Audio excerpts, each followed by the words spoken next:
Okay, very good morning, everybody. Welcome to the Lasham Daily Briefing for Sunday, the 6th of July, 2025.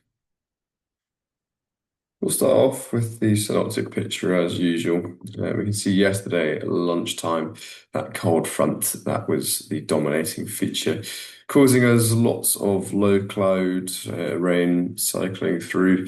We didn't actually get any flying done yesterday, although there was a clearance later into the afternoon, which meant we possibly could have managed something later on.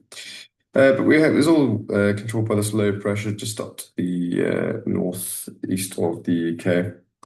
But we could see this as it was high starting to ridge its way in.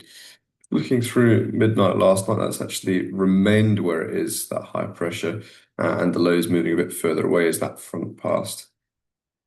And then we had to, bigger part of midday today, we've got a depression centered sort of towards Norfolk area. And that's again bringing unsettled northwesterly conditions with fronts. You can see this cold front here that stems from it and moving through. And that's what a lot of the poor weather we can see outside is associated with. Interestingly, it's sort of pushing back against this high here, but looking forwards into the next few days, we can see a little bit less as far as the fronts are concerned. Lots of lows over continental Europe and down towards Africa. And eventually that high begins to sort of work its way in. Monday and Tuesday should be quite reasonable days, and actually we should be in for a run of quite good weather once this high eventually pushes its way in.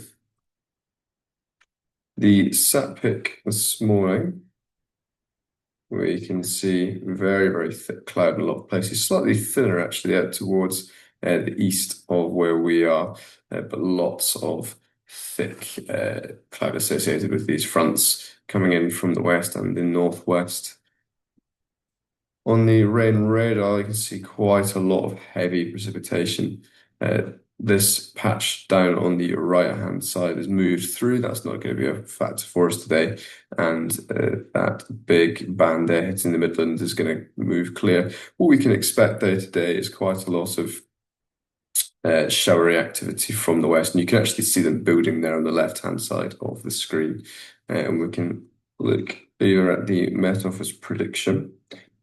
So there's two main features there are shown. And if we run this through, you can see that throughout today, there's going to be a sort of continuous stream of showers working their way in sort of from the west northwest, coming through our area, building more once they get to the east of us towards London, and so we won't get the worst of it. But we are expecting potentially some cumulonimbus activity there as well. Iridium, no TAF this is the weekend, but their METAR were giving us light southwest, at least 7 knots there on 240, overcast at 1,000 feet.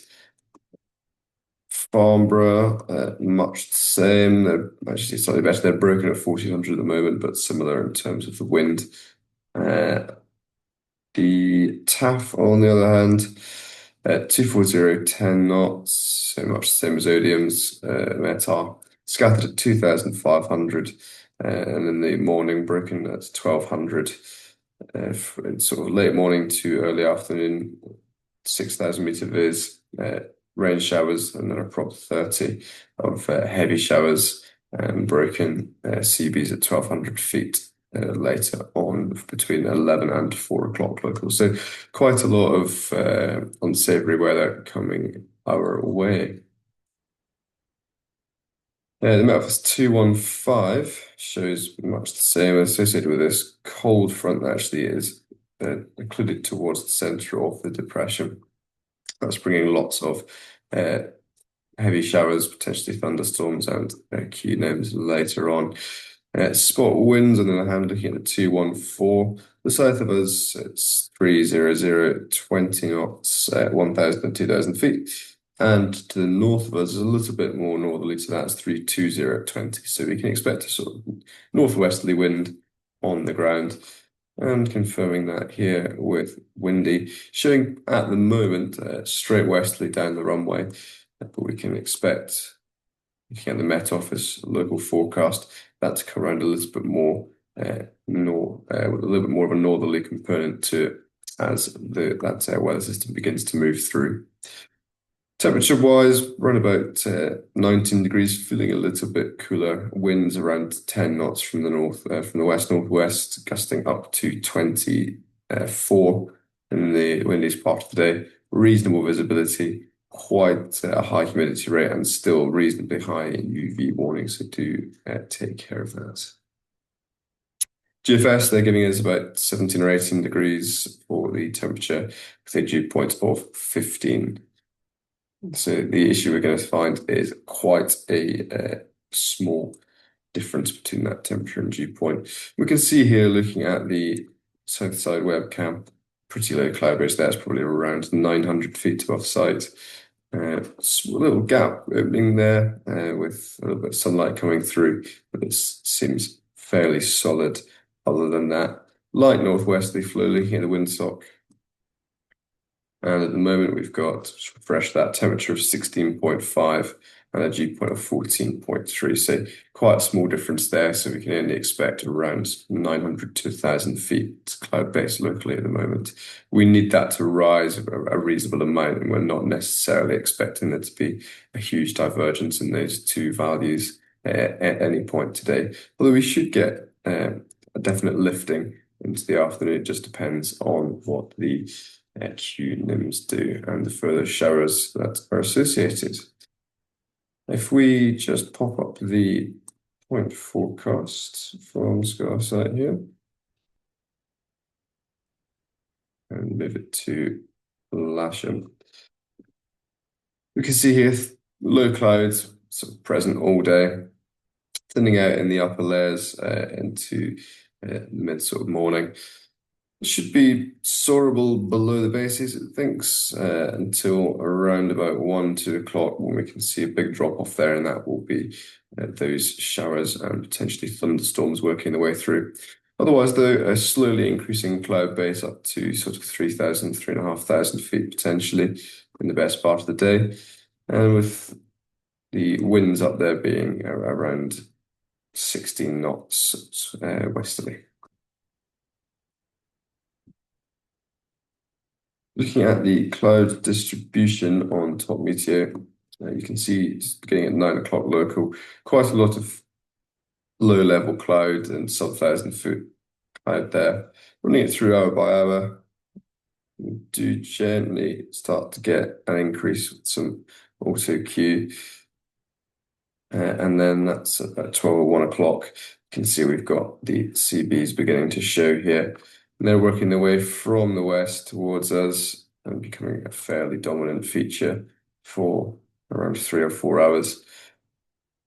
Moving away into the evening, it should be perfectly flyable later on in the day, and particularly around 8 or 9 o'clock when there'll be nobody around.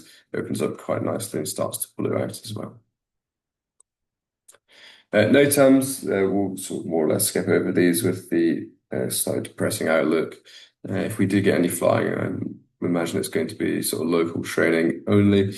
You can see there's nothing in the Lasham area that's going to affect us. And to the north, you've got the usual sort of Altmoor, live firing, and obviously the Silverstone danger areas there for the Grand Prix this weekend.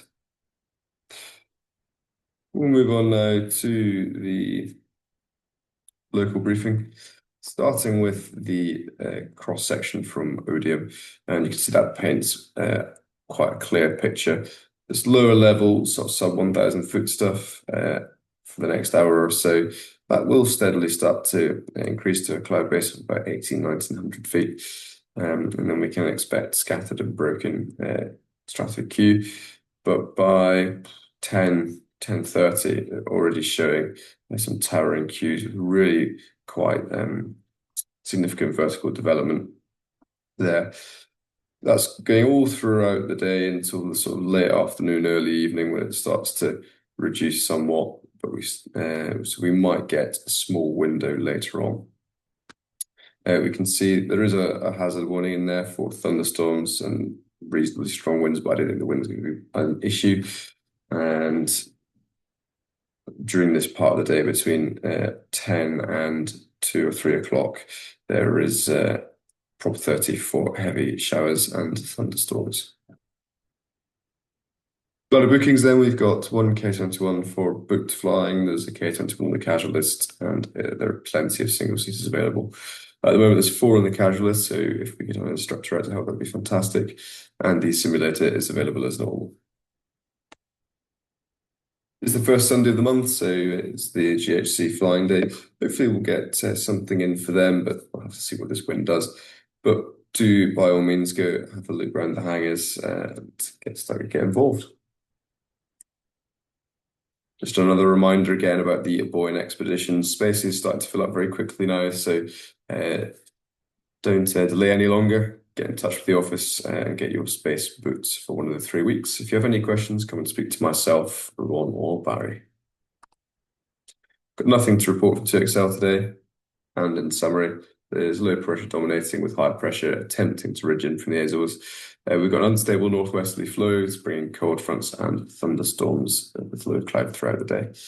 We'll be on runway 27 today. If we fly, with cables to the south, and please be ready when the cable letter arrives, of course. As always, don't land or taxi on the disused runways.